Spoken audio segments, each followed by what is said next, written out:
Okay, so now we look at the quadratic surface given by this equation: z squared is equal to x squared plus y squared.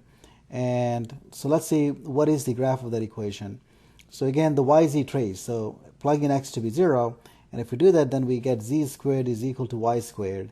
And then if I take the square root of both sides here, then I get the absolute value of z on the left and absolute value of y on the other one. So if the absolute value of two numbers are equal, then one of them, they have opposite signs. So either they either have the same signs or they have opposite signs. So z is y or z would be negative y. Now z is y in the yz plane. That's a straight line with slope 1, and z is negative y.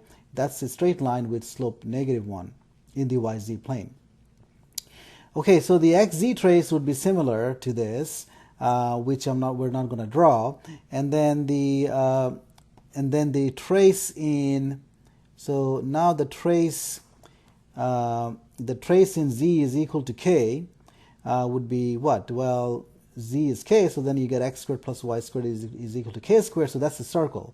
So we see that the traces in planes parallel to the xy plane are circles. So here is my yz trace, and then the blue ones are the traces in planes z is equal to k. This is the trace in the plane z is equal to negative k, assuming k is positive here.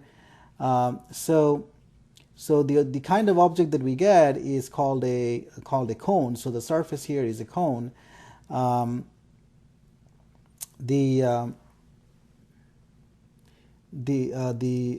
in general, the general version of this equation is the following: z squared over c squared is equal to x squared over a squared plus y squared over b squared. And anytime you have an equation of this form, you get a cone. Now, if you exchange, so right now in this form, the cone opens along or extends along the z-axis, right? It opens upward and downward along the z-axis. Now, if you exchange z and y in this equation, then you still have a cone, but the cone will now extend along the y-axis. Okay, so that's all on cones. And in the next video, we will be looking at one more example.